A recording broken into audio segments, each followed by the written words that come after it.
अस्सलाम वालेकुम। Welcome back with exercise 6.4 and question number 11। अब जो आपका क्वेश्चन नंबर 11 है, इसमें उसने कहा है the fifth term of arithmetic progression is 21, कि किसी अर्थमेटिक प्रोग्रेशन की जो फिफ्थ टर्म है वो 21 है। And the sum of first six term is 90, और पहली सिक्स टर्म्स का जो सम है वो 90 है। फाइंड 18th टर्म, आपने 18th टर्म निकालनी है। तो अब अगर आप थोड़ा सा डाटा पे गौर करें तो हमारे पास इसमें क्या क्या मौजूद है, पहले आप वो नोट कर लें। तो डाटा के मुताबिक अगर आप देखें तो उसने सबसे पहले कहा the fifth term of arithmetic progression is 21। इसका मतलब है कि पांचवी टर्म 21 है। A5 is equal to 21। और फिर उसने कहा है sum of first six term is 90। Sum of six terms को कैसे लिखेंगे? S6 से, और S6 क्या दिया है आपको? 90। और फिर उसने क्या कहा है? फाइंड 18th टर्म, यानी कि आपने A18 निकालना है। अब थोड़ा सा अगर आप यहीं पे गौर कर लें, क्योंकि हमने A18 निकालना है, A18 का मतलब है आपने A1 प्लस 7D निकालना है। यानी कि अगर आपको A18 चाहिए तो A18 बराबर होगा A1 प्लस 17D के। तो हमारे पास A1 भी नहीं है, हमारे पास D भी नहीं है। अगर हमारे पास A1 और D हो तो हम 18 टर्म निकाल सकते हैं। तो वो अब हम किस तरह से निकालेंगे, उसके लिए आप ये जो डाटा दिया हुआ है इसको यूज करेंगे। सबसे पहले देखिए उसने आपको क्या दिया है। सबसे पहले उसने आपको दिया है कि A5 21 है। अब A5 का अगर हम फार्मूला ओपन करें तो अर्थमेटिक प्रोग्रेशन में हम A5 को लिख सकते हैं A1 प्लस 4D, और वो हो गया 21। तो इसको आप नाम दे दें इक्वेशन 1 का। फिर उसने दिया है S6, S6 हमारे पास 90 है। अब S6 का अगर हम फार्मूला ओपन करें दूसरे नंबर वाला, तो n की जगह पे 6 आ रहा है। तो Sn का जो फार्मूला है जो दूसरे नंबर पे आपने पढ़ा, आपने वही लिखना है, लेकिन n की जगह पे 6 आ रहा है। तो फार्मूला बन जाएगा आपका 6/2 2A1 plus 6 minus 1D is equal to 90। Sn होता है n/2 2A1 plus n minus 1D। n की जगह पे 6 आ गया, ये डिवाइड हो गया तो आ गया 3 2A1 plus 5D is equal to 90। ये 3 उधर ले जाके डिवाइड कर दें। 2A1 plus 5D is equal to 90 divided by 3। 2A1 plus 5D is equal to 30। तो ये हमारे पास आ गया है, दूसरी इक्वेशन आ गई है। अब हमने इन दो इक्वेशंस को, इक्वेशन 1 और इक्वेशन 2 को सॉल्व करके A1 और D निकालना है। अब आप देखिए इक्वेशन 2 में 2A1 है, इक्वेशन 1 में A1 है, तो 2A1 और A1 में फर्क आ गया। तो लिहाजा अब आप क्या करेंगे, आप इस इक्वेशन 1 को 2 से पहले मल्टीप्लाई कर ले ताकि A सेम हो जाए। तो यहां पर आप लिखेंगे मल्टीप्लाइंग इक्वेशन 1 बाय 2। इक्वेशन 1 को 2 से मल्टीप्लाई कर दें। जब आप इक्वेशन 1 को 2 से मल्टीप्लाई करेंगे वो बन जाएगी 2A1 प्लस 8D। 21 को मल्टीप्लाई करेंगे 42। ये आ गई आपकी इक्वेशन 3। अब आप इक्वेशन 3 और इक्वेशन 2 को कंपेयर करें। इक्वेशन 2 में भी 2A1 आ रहा है, इक्वेशन 3 में भी 2A1 आ रहा है। अगर आप इन दोनों को सॉल्व करें तो यानी कि सब्ट्रैक्ट करें, तो सब्ट्रैक्ट करने से 2A1 कैंसिल हो जाना है। इसलिए अब आप नेक्स्ट पॉइंट लिखेंगे इक्वेशन 3 माइनस इक्वेशन 2। तो पहले इक्वेशन 3 लिख लें, 2A1 plus 8D is equal to 42। फिर लिख लें आप 2A1 plus 5D is equal to 30। अब हम सब्ट्रैक्ट कर रहे हैं तो साइन चेंज हो जाएंगे, ये कैंसिल हो गया। अब आपके पास आ गया 3D इज इक्वल टू 12। तो D की वैल्यू आपके पास आ गई 4। तो ये हमारे पास डी की वैल्यू आ गई है। अब इस डी की वैल्यू को आप किसी भी इक्वेशन में पुट कर दे, 1 में, 2 में या 3 में। तो हम इसको पुट कर लेते हैं 1 में। Put in equation 1। अब आप इक्वेशन 1 में जब पुट करेंगे डी की जगह पे 4, तो वो बन जाएगी a1 plus 4 into 4 is equal to 21। a1 plus 16 is equal to 21। a1 is equal to 21 minus 16। a1 is equal to 5। a1 की वैल्यू आपके पास 5 आ गई है। अब हमने निकालना क्या था, अगर आप सवाल याद करें तो सवाल में उसने कहा था 18th टर्म निकालें, और 18th टर्म का फार्मूला क्या होगा, a1 प्लस 17d। एक मिनट, पहले आप यहीं पे a18 लिखें कि a18 का फार्मूला होगा a1 प्लस 17d। अब इसमें वैल्यूज पुट कर लें, यहीं पे कर लेते हैं। a1 की जगह पे 5 प्लस 17d की जगह पे 4। ये गलत हो गया, पहले आपने a18 लिखना है। a18 is equal to a1 की जगह पे 5 प्लस 17 इंटू 4। तो a18 आपके पास आ जाएगा 15 प्लस 68। a18 ये कितना बन गया,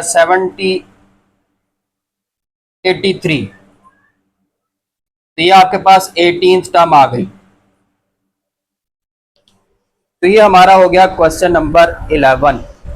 अब क्वेश्चन 12 पे चलते हैं। अब आप आ जाए क्वेश्चन नंबर 12 पे। क्वेश्चन नंबर 12 पे कहता है the sum of 3 numbers in AP is 24। कि हमारे पास अर्थमेटिक प्रोग्रेशन में कोई भी 3 नंबर्स हैं और उन 3 नंबर्स का जो सम है वो 24 है, एंड देयर प्रोडक्ट इज 440, और उनका प्रोडक्ट 440 है। फाइंड द नंबर्स, आपने वो नंबर्स निकालने हैं। तो अर्थमेटिक प्रोग्रेशन के टॉपिक में जब मैंने आपको अर्थमेटिक प्रोग्रेशन पढ़ाया था 6.2 से पहले, उसमें मैंने थ्योरेटिकल वर्क था, जो थ्योरी थी, आपको उसके ऊपर भी उसकी भी एक वजाहत दी थी। तो उसमें ना बाकायदा टॉपिक में लिखा हुआ है कि अगर 3 नंबर्स आपने सपोज करने हो तो कैसे करने हैं, 4 नंबर सपोज करने हो तो कैसे करने हैं, 5 नंबर सपोज करने हो तो कैसे करने हैं। उसी कॉन्सेप्ट को लेकर चलना है। तो जब भी आपको अर्थमेटिक प्रोग्रेशन के 3 नंबर्स फाइंड करने हो या 3 नंबर सपोज करने हो, तो वो 3 नंबर्स आप ये लेंगे, a minus D, A plus D. ये हमारे पास ये 3 नंबर्स हैं अरिथमेटिक प्रोग्रेशन के।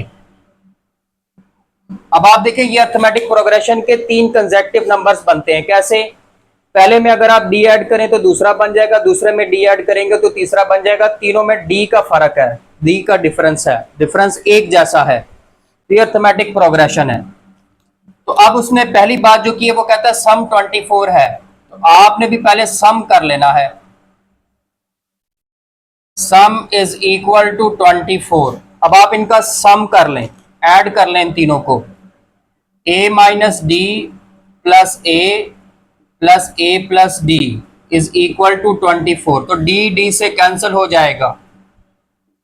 3a is equal to 24, a is equal to 24 by 3, a is equal to 8। तो आपको a की वैल्यू मिल गई। अब जब आपको a की वैल्यू मिल गई तो वो नंबर्स क्या बन गए, देखिए आपने नंबर्स क्या सपोज किए थे। जो आपने नंबर सपोज किए थे वो थे a minus D comma A plus D. अब आपको a की वैल्यू पता चल गई है, वो इसमें लगा दें तो नंबर्स बन जाएंगे 8 minus D comma 8 plus D. ये आपके अरिथमेटिक प्रोग्रेशन के 3 नंबर्स बन गए हैं। अब इसके बाद देखिए उसने कहा है कि इनका प्रोडक्ट 440 है। Product is equal to 440। Product का मतलब क्या होता है, मल्टीप्लाई करना। अब ये जो 3 नंबर्स बन के इनको मल्टीप्लाई कर दें, 8 minus D 8 plus D is equal to 440। ये जो सिर्फ आपको 8 नजर आ रहा है, इसको उधर ले जाके डिवाइड कर दें, 8 माइनस डी बचेगा, 8 प्लस डी बचेगा और 440 डिवाइडेड बाय 8 आ जाएगा। मैं आप जरा साइड रेज कर लूं, फिर मैं आगे सॉल्व करवाता हूं आपको। तो आपने यहाँ पे 440 को डिवाइड कर देना 8 से, और ये जो चीज है ना, ये फार्मूला बन रहा है 8 माइनस डी 8 प्लस डी, ए माइनस बी ए प्लस बी वाला फार्मूला। तो उस फार्मूले के मुताबिक लेफ्ट हैंड साइड पर आ जाएगा 8 स्क्वायर माइनस डी स्क्वायर, और 440 को जब आप डिवाइड करेंगे 8 से तो 55 आ जाएगा। अब यहां से हम डी स्क्वायर की वैल्यू निकाल सकते हैं, डी स्क्वायर नेगेटिव का है, उधर ले जाए तो 8 का स्क्वायर हो जाएगा 64, ये बन जाएगा 55 प्लस डी स्क्वायर, और 55 इधर ले आए, 64 minus 55 is equal to D square, तो ये आ गया 9। या आप ऐसे भी लिख सकते हैं D square is equal to 9।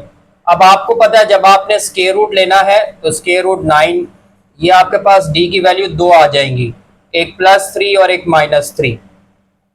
अब आप ये याद करें ए की तो आपके पास एक ही वैल्यू थी, और ए की वैल्यू थी हमारे पास 8, लेकिन डी की 2 वैल्यूज आई हैं, इसलिए हम 2 केस बनाएंगे। तो पहले आप लिखेंगे यहां पर, अब आपने क्योंकि सवाल में उसने कहा है कि नंबर्स फाइंड करें, तो उसके लिए आप पहला केस बना के लिखेंगे when a is equal to 8 और d इज इक्वल टू -3, कि अगर a की वैल्यू 8 और d की वैल्यू -3 हो तो वो 3 नंबर्स क्या होंगे। तो आपने एक नंबर सपोज किया था a माइनस डी, a की जगह पे 8 माइनस डी की जगह पे -3, तो ये 8 प्लस 3 आ जाएगा 11। दूसरा नंबर आपने लिया था सिर्फ a, तो वो 8 आ गया। तीसरा आपने नंबर लिया था a प्लस डी, तो वो बन जाएगा 8 प्लस इंटू -3, यानी कि 8 माइनस 3 वो आ गया 5।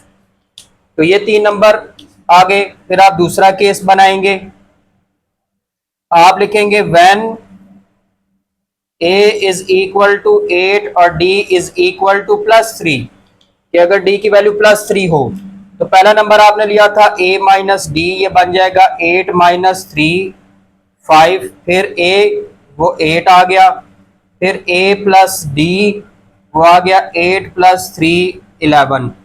बहरहाल दोनों केसेस में नंबर एक ही जैसे आए हैं 5 8 11 5 8 11, तो वो तीनों नंबर आपने बता दिए हैं। तो ये हो गया आपका क्वेश्चन नंबर 12। 13 की तरफ आते हैं। इसी तरह आगे चलते हैं क्वेश्चन नंबर 13 की तरफ। अब क्वेश्चन नंबर 13 में उसने कहा है कि the first 4 terms of arithmetic progression are 2 6 10 and 14। Arithmetic progression की पहली 4 टर्म्स हैं 2 6 10 और 14।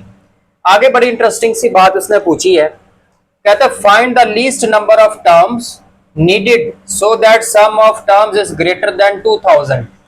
कहता है इस अर्थमेटिक प्रोग्रेशन की कम से कम हम कितनी टर्म्स को ऐड करें, सम करें कि जवाब 2000 से बड़ा है, यानी कि सम का जवाब 2000 से बड़ा आना चाहिए। ये इंपॉर्टेंट चीज है कि जो हमने सम निकालना है उसका जवाब 2000 से ग्रेटर आना चाहिए, बड़ा आना चाहिए। तो यहां पर हमें हिंट मिल गया है कि ये जो बात लिखी है इससे नतीजा ये निकलता है कि जो भी सम होगा हमने उसको ग्रेटर देन 2000 पुट करके सॉल्व करना है। और निकालना क्या है, उसने कहा find the least number of terms. Number of terms हमने बेसिकली n की वैल्यू निकालनी है। नंबर ऑफ टर्म्स से मुराद क्या है, n।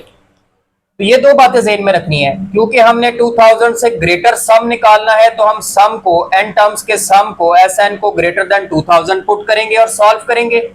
और उसने कहा है नंबर ऑफ टर्म्स निकालने को तो हम n निकालेंगे। अब देखिए यहां पर एक और चीज उसने दी हुई है, आपको फर्स्ट 4 टर्म्स दी हुई हैं, और वो फर्स्ट 4 टर्म्स क्या दी हुई हैं,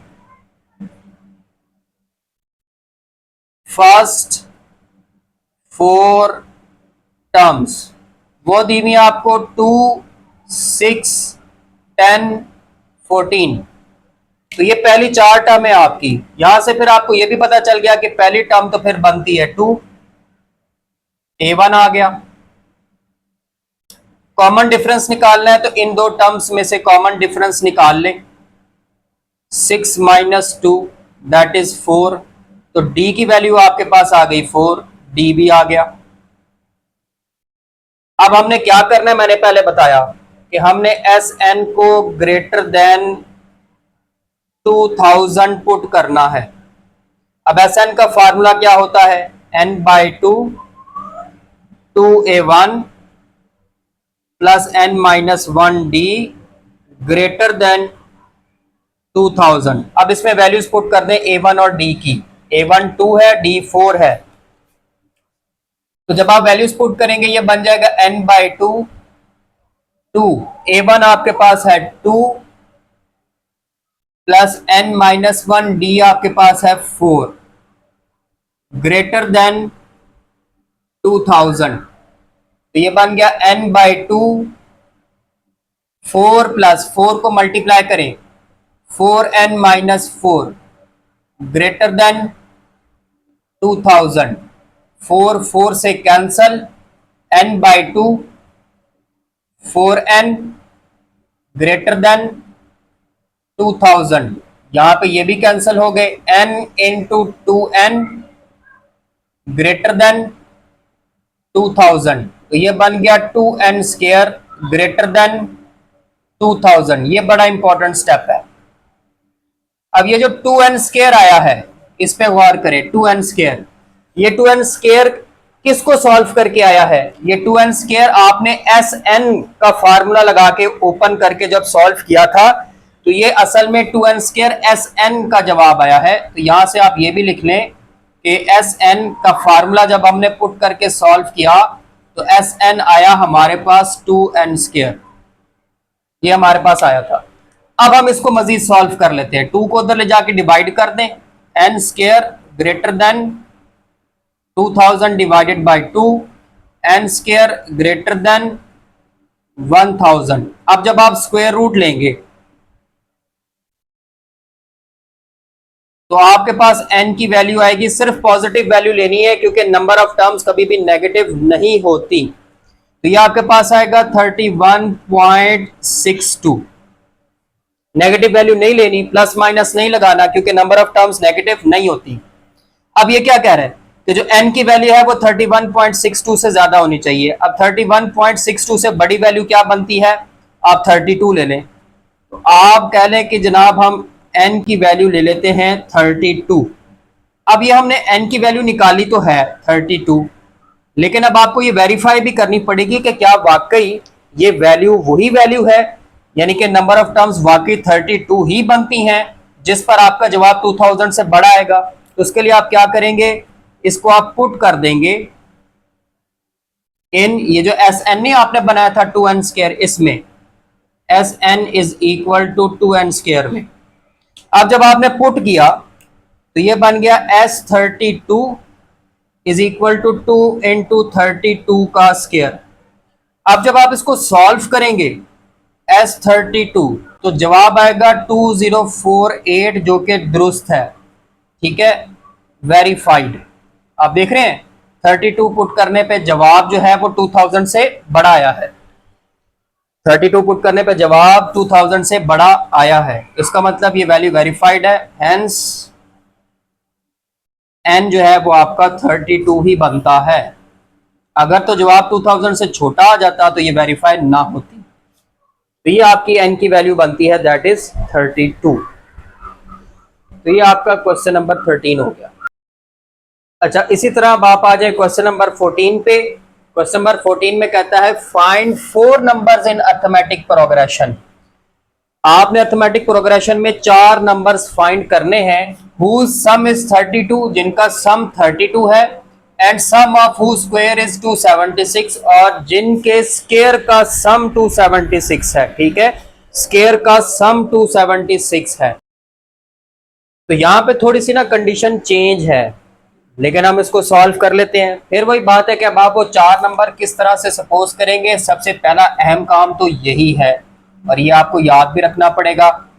तो हम यहाँ पे वो जो 4 नंबर सपोज करेंगे वो होंगे a minus 3d, a minus d, a plus d और a प्लस 3d। ये आपके वो 4 नंबर हैं अरिथमेटिक प्रोग्रेशन में। अब अगर आप देखें इन सब के अंदर 2D का डिफरेंस है। पहले में 2D ऐड करेंगे, दूसरा बन जाएगा, दूसरे में 2D ऐड करेंगे, तीसरा बन जाएगा, तीसरे में 2D ऐड करेंगे, चौथा बन जाएगा।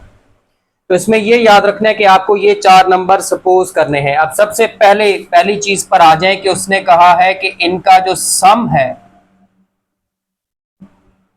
है हमारे पास 32। तो आप इनका सम कर लें, इनको ऐड कर लें। ऐड कर लेते हैं a-3d plus a-d plus a plus d plus a plus 3d is equal to 32। अब देखिए -3d प्लस 3d से -d प्लस d से कैंसल, 4a आ रहे हैं, 4a is equal to 32। a is equal to 32 divided by 4। तो यहां पर a की वैल्यू आ जाती है 8। तो हमने a की वैल्यू निकाल ली है। अब अगली बात जो उसने की है ना, वो की है सम ऑफ स्केयर्स। कहता है सम ऑफ स्केयर्स, और वो कितना दिया है 276। सम ऑफ स्केयर से क्या मुराद है कि आपने इन सबको स्केयर करके प्लस करना है, स्केयर करके सम करना है। यानी कि a-3d का स्केयर प्लस a-d का square plus a plus d का square plus a plus 3d का स्केयर इज इक्वल टू 276। अब आपको ये सारे स्केयर्स ओपन करने पड़ेंगे, तो ये थोड़ी सी सिंप्लीफिकेशन बड़ी हो जाएगी। तो पहले का स्केयर ओपन करें तो क्या जवाब आएगा, a square plus 9d square minus 6ad। दूसरे का ओपन करेंगे a square plus d square minus 2ad। तीसरे का ओपन करेंगे a square plus d square plus 2ad। और आखिरी का करेंगे plus a square plus 9d square और plus 6ad is equal to 276।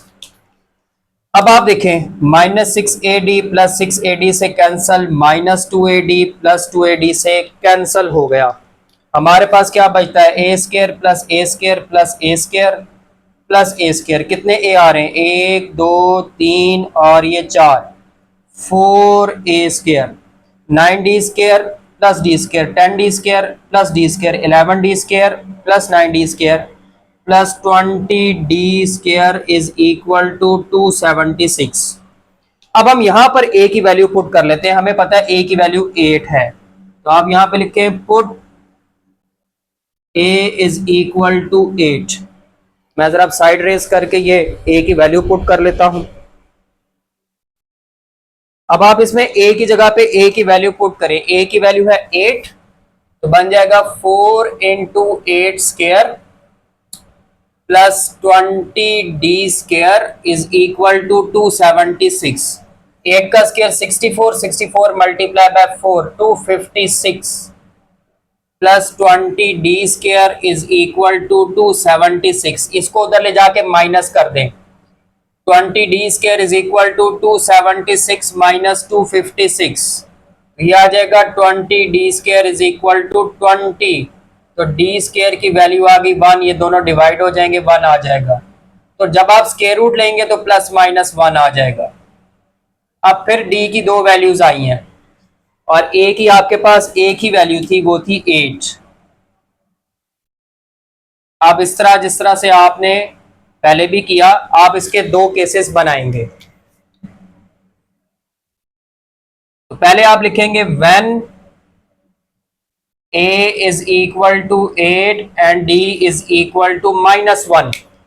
तो इस केस में वो 4 नंबर्स क्या बनते हैं, पहला था a-3d, a की जगह पे 8 माइनस 3d की जगह पे -1, 8 प्लस 3 11।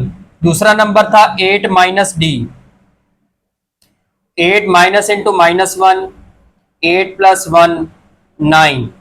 फिर था a plus d, 8 plus into -1, 8 minus 1 7। फिर था आपका a plus 3d, 8 plus 3 into -1, 8 minus 3 5। अब आप दूसरा केस डिस्कस करेंगे। When a is equal to 8 और d इज इक्वल टू 1, अब आप ये वैल्यूज पुट करेंगे। पहला नंबर था a minus 3d, 8 minus 3 into 1, 8 minus 3 that is 5। फिर था a माइनस d, 8 माइनस 1, ये आ गया आपके पास 7। फिर था a प्लस d, 8 प्लस 1 9, और आखिरी था 8 plus 3d, 8 plus 3 into 1, 8 plus 3 11। दोनों केसेस में नंबर एक ही जैसे आए हैं, 5 7 9 11, 5 7 9 11। तो ये आपका क्वेश्चन नंबर 14 भी हो गया।